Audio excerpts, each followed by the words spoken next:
Hi, I'm Peter Rose, founder of Longwood Currency Trading. How I use multiple time frames in my currency trading.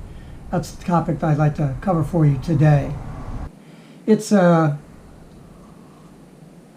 sort of a chilly, rainy, wet, damp, foggy mid-July day in 2023. Happens to be a Sunday.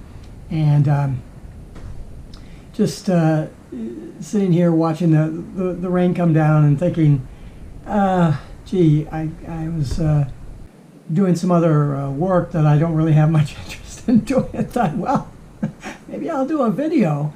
And it's interesting because the topic that popped into my head, this topic, was really generated to Owen in Ireland, who had written me an email the other day. Now, his question or statement or whatever isn't unique. I get these kinds of questions quite a bit of the time. But I thought that because I am getting this kind of stuff quite a bit, I would take Owen's question and kind of revamp that a little bit from the actual answer that I provided to him. His question was, we were talking back and forth on email about the use of indicators and all that kind of stuff and time frames. We got off into talking about time frames and how I was trading as a day trader using the shorter term time frames. And so he got back to me and he said, well, so if I'm to understand you correctly, paraphrasing this, you use the 5 or the 15-minute time frame, for example, to trade on, but you're looking at the hourly or the 4-hour or whatever to get trend bias direction. And I think that's probably a good definition for how most people, would view that as the utilization for the higher time frames determining what your trend bias might be on the lower time frames. I tend to disagree with that, and I sort of said that to him. Basically that I really couldn't answer his question because I didn't know him that well. I didn't know him at all. We've just started communicating. And so answering that would be kind of like in a vacuum. I could answer the question, say, yes, boom, I do that, but that then just generates another question that you answer that generates another question, and that goes on for an infinite amount of time. And what happens when you get involved in solving these kinds of problems, or not so much solving them, but trying to learn the utility of an indicator or a pattern or a technique or whatever in your trading, is that if you really don't have a sound background in trading itself, then the answer to the question that you ask brings on another question, right? And so you get distracted from really what should be asked. You might have a question like that, but you can always tell when it's based on someone who understands the basic process of trading, and then the answer that you can give them is consistent with where they are in their trading journey as to what they should be looking at. Otherwise, it's just a piece of information. And then you answer another question, you have another piece of information, you ask another question, and then you get another piece of information. And as I've said many times before, you have to watch out how many pieces of information you're dealing with in order to figure out a solution to a problem. If I have 2 pieces of information, I have 4 different permutations that I'm dealing with. I have information piece A and information piece B. So I can have A, and I can have B, or I can have AB or BA. So I can have 4 permutations to those 2 particular pieces of information that I have. If I have 5 pieces of information, there's 325 of those permutations. And so that's why when I get involved with folks in email conversations, you're going to get a lot of emails back from me because you're asking questions that are related, but they're not really related, because what I'm finding is that a lot of folks really don't understand the trading process to start with, so they don't really understand what problem they're trying to solve. That doesn't mean there's only one way to solve the problem, which implies that there can be many answers to, oh, do you use the higher time frames to determine trend bias? Well, it depends. There's a lot of conditions for that answer to say yes. And the answer that I gave him, I said, however, I'll answer your question by saying yes. That is a partially correct statement, but not a full representation of the underlying principles involved or in the process of execution. Because what is implied in that response is that the real answer lies in the background of trading itself and how you've constructed your trading plan to match the different scenarios that you find as you're trading. Multiple time frame analysis. Are you going to use engulfing candle patterns? What does a moving average mean to you? What are you trying to use it for? Are you really understanding order flow and what some folks call levels, but they're support and resistance zones that form zones. They don't just stand independent of each other. They create zones, and those zones are order flow zones. Well, what time frame would you look at a zone on for it to be valid? And what would you consider to be valid? I mean, you see how they get into the spaghetti mess of the whole thing. So how do I use multiple time frames? I use them for trend bias. So if I'm trading down on a 5-minute time frame, and I look up to a 4-hour, what am I getting there? I'm getting a candle that has an ATR established over 14 periods, and so I'm on a 7.5 period lag from time, and I'm looking at moving averages and stuff and trying to determine what happened. If it's a 4-hour chart, 14 times 4, 50, 60 hours ago, half of that, but 30 hours ago. That's what's causing the average to be where it is now on that time frame. And what really does that have to do, because that's lagged by 30 days, or 30 hours, what does that have to do with what I'm going to do in the next 5 minutes? Doesn't have shit to do with what I'm going to do. Well, you say, well, you get the trend bias off the 4-hour chart, then that would help the 15-minute chart. Well, it would, but it depends on what you're looking to do on the 15-minute chart. Are you trading on the 15-minute chart? If you're trading on a 15-minute chart, then that's probably not going to help.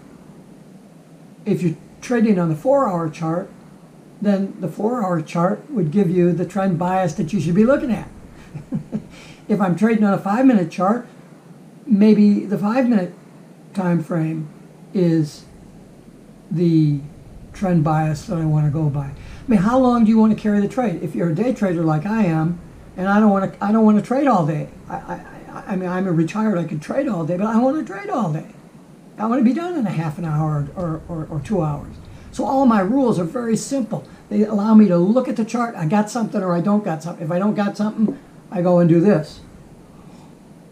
If I see something, I want to look at it, do my analysis, and most of the time I'm not ready for an entry until certain conditions are finalized.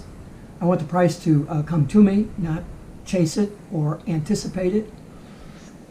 So I may be there for 15 minutes, upwards of maybe a half an hour before I say, okay, because I see things early, right? I mean, if you're not as experienced as I am, it's going to take you longer to see stuff. In other words, the event is about ready to trigger your opening point, whereas I could look at something and say, hey, if it gets to here, that's ready to go. Well, by the time it gets to there, if you're a beginner or an intermediate trader, you're looking at that and saying, oh, shit, it's there so I'm going to go in. But that may be too, maybe that may be too soon. So you really have to look at how you're utilizing the information that the chart is presenting to you. Now, how many pieces of information are you going to look for this stupid thing called, the confluence? Well, when the short MA crosses the longer MA, and I got confluence with the RSI and the trend bias, I'll do.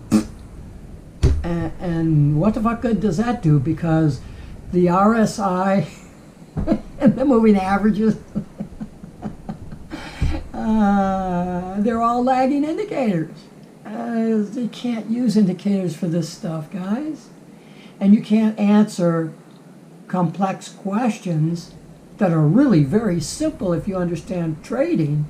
You can't answer a question like this because it's out of context with everything that's in reality.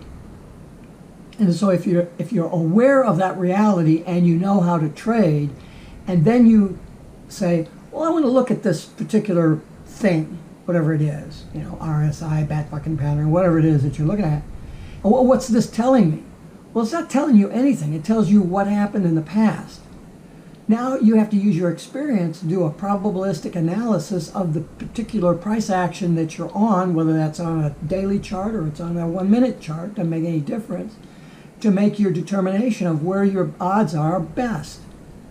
It's jump for the next price movement, it's jump ball, 50-50, whether that next tick is going to go up or whether it's going to go down. And the next one is 50-50 from there. But over a long time frame, you have only a 33% chance of figuring that out. Unless you do what I do, which gives me a 67% chance that my probability, 7% probability, that the conditions that I'm finding that are telling me that price is going to do X, Y, Z, I have a 67% probability that that's going to happen. And then from that 67% probability, I have to subtract off the 50% likelihood that it isn't going to do that, and I end up with a 17% probability. But that's a static probability. But I'm good to go with that, because where are you going to get a 17% probability in a jump ball chaotic market? Well, how good is the 17% probability? I don't know. It's probably at the third standard deviation out. Well, I'm good with that, as long as I understand how probability theory works with all of this stuff that I'm looking at that's on the screen. But I'm not looking at all the stuff that's on the screen. I have 3 questions I ask myself when I'm getting ready to do entry analysis, or when I'm doing entry analysis. I have 3 questions, 3 conditions that determine whether there's a potential trade that I should be taking. It's very simple, and I can look at it and I can know whether I've got a trade going, and it takes me 15 seconds, maybe as much as a minute, or a couple of sips of coffee of looking at the thing going, well, you're in a transition point. Price action might be in a transition point or a saddle, what they call in mathematics, a saddle point. It could be what, as traders, we might refer to as a swing point. You can't act during those periods because it's a transition period. You don't act during the transition. You either have to catch it before that happens with a high probability of success, or you have to catch it after the fact with a high probability that it's not going to reverse on you, right? And so you have to be able to understand the trading and the particular market that you're trading. If you're looking at evaluating a stock price action, it's going to be different than if you're looking at a currency price action. The currency price action is the most pure action, I feel, and that knowledge that you gain from that can be transferred down onto the stock market and the commodity markets and things like that. There's so much information down on those markets that I don't know how anybody makes their decision on what to do. And so that's why a lot of the traders that you see, they're not dealing with individual stocks.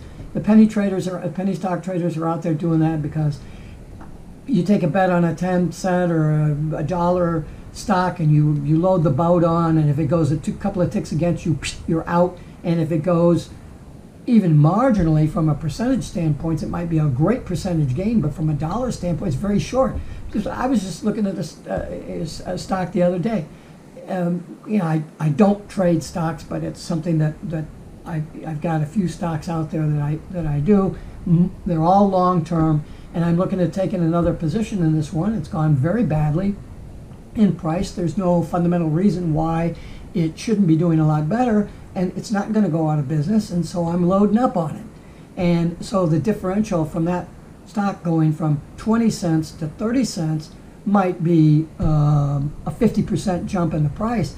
But as a trader, making the decision to buy it and spend 20 cents for 10,000 shares as opposed to spending 30 cents for the 10,000 shares really doesn't make any difference when 5 years from now the friggin' thing will be at $10.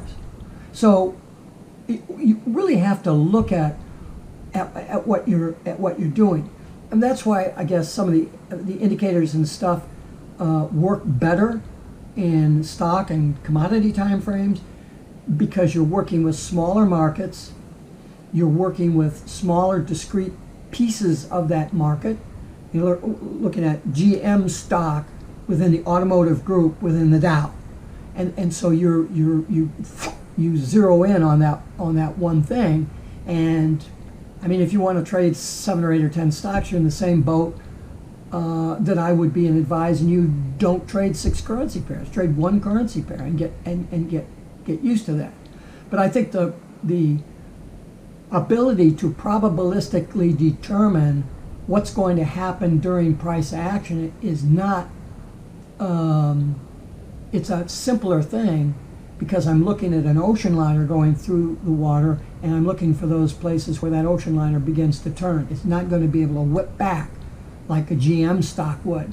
Oh, GM's coming out with a new car. The GM stock goes skyrocketing up. Oh, 2 weeks later, they found a faulty part. They're going to be able to fix that, and they got to do a recall of 100,000 cars, and everything will be okay. GM stock goes down like that.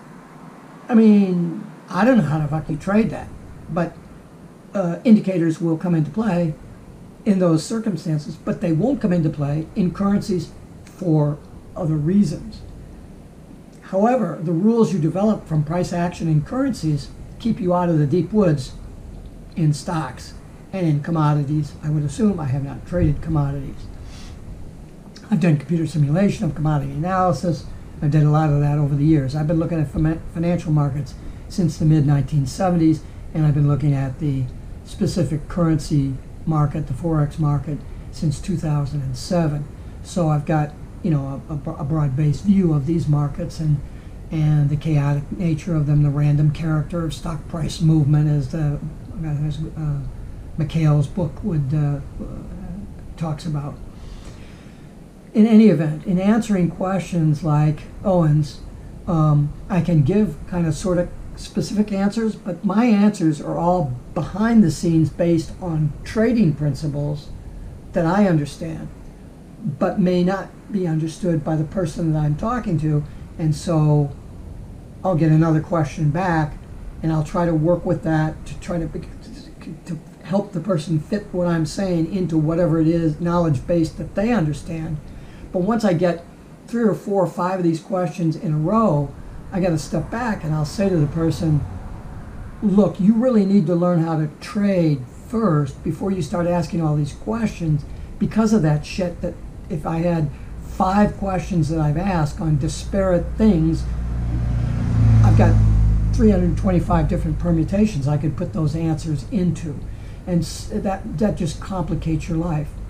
Most folks that I tell that to don't write me another email because they get jacked up and their feelings are hurt, and I'm really fucking sorry about that. But I taught karate for over 50 years, and when somebody's life is on the line with it, you better fucking listen to what I have to say, because it's the straight scoop, and this is what you got to do. And if it hurts your feelings that I'm telling you to work hard and to do this and not to do this or this or this and waste your time, I'm going to jump on you for that. And when a karate student comes into me and they get to a certain point in their training, I ask them, do you give me the permission to treat you like a karate student, or do you want to be treated like a paying customer? If it's paying customer, I'm not going to jump your shit. You're paying me to give you what you want. If you want to be a student of mine, whether that's karate or currency trading, we're really talking about me giving you information that you need to have, not what you think you need to have, and what you need to have in the order that I give it to you in, because I've got a bigger view of it than perhaps you do. And that's not to blow smoke at you, it's just, I'm 74 years old, so I've been around for a while, okay? So I have that view, and I don't care whether you buy a course or take consulting from me. I don't need your money. But if you want to do it the right way, we can do it both ways. You can do consulting and coursework, and you can say, this is what I want. And I'll go, okay, then this is what I think you ought to do. If you say, help me, be my mentor, guide me, I know what I'm doing, I've done this, I've done that, and I'm break-even trader, but I'm not getting the results that I want to get. My question to you is, well, what do you want to get? How much money do you want to make? You say, well, I would need to make X number of dollars in order to justify the time I'm spending at currency trading. Okay, great. I can get you there, not tomorrow, and not with a $10,000 bank, but I can get you there. I can show you the skills, and you can work on those skills, and you can do this. But it's got to be done my way, because I know the highway that you need to get on in order to be successful at getting the information in the order that it's necessary and translating that into your actual trading as you go through.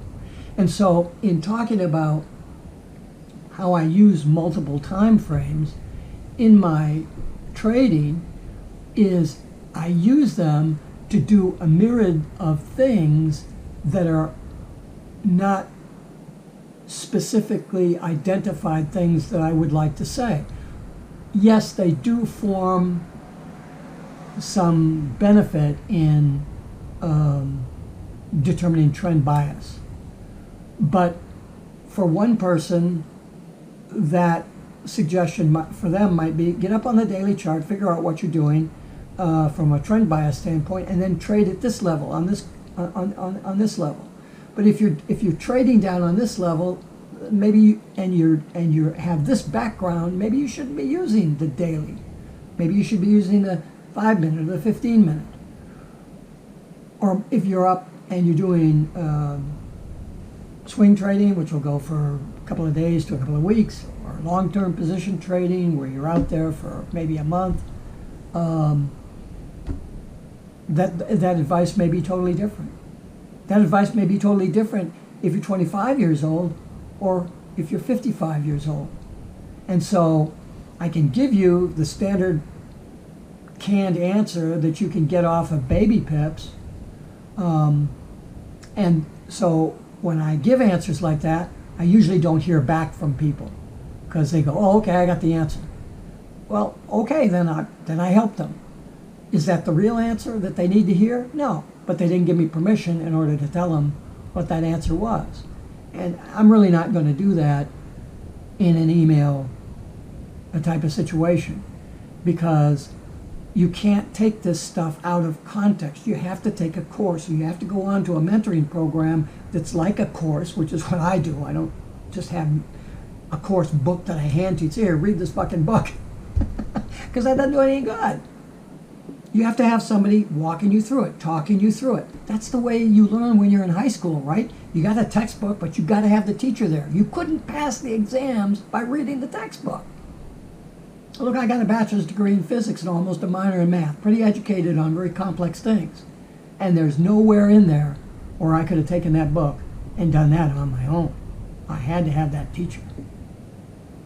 So in chatting about how you use these time frames, try to look at the big picture of things. Try to step back from it. What are you trying to accomplish? What time frame are you comfortable trading on? That's where you got to start your analysis.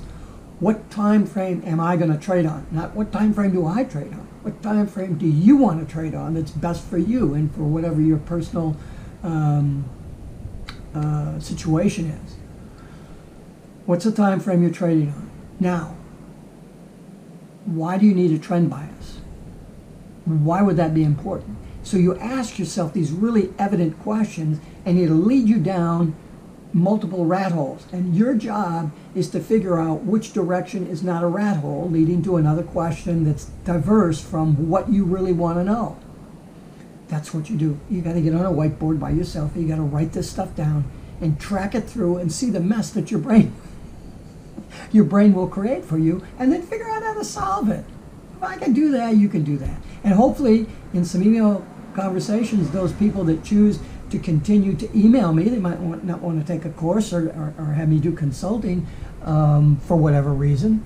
Maybe they just don't like me that much, or they don't think that the money spent is worth skills that'll make you $60,000 a year. That's okay. That's your choice. But if you continue to email me, I'll try to help you get on track and stay on track with the questions that you do ask. But I usually don't get into that unless somebody's been emailing me with 6, 8, 10, 15 times, because that's the person I'll be willing to spend a lot of time with, going over more of the details. Someone who just emails me, give me this, I need to know the answer. To laugh. People email, what do I do when I got this situation? Okay, this is probably what you ought to look at. This is why you should look at it, and this is maybe one possible solution. I never hear from him again. Never hear from him. Unbelievable. Peter Rose, Longwood Currency Trading. Have a great day and have a great trading day.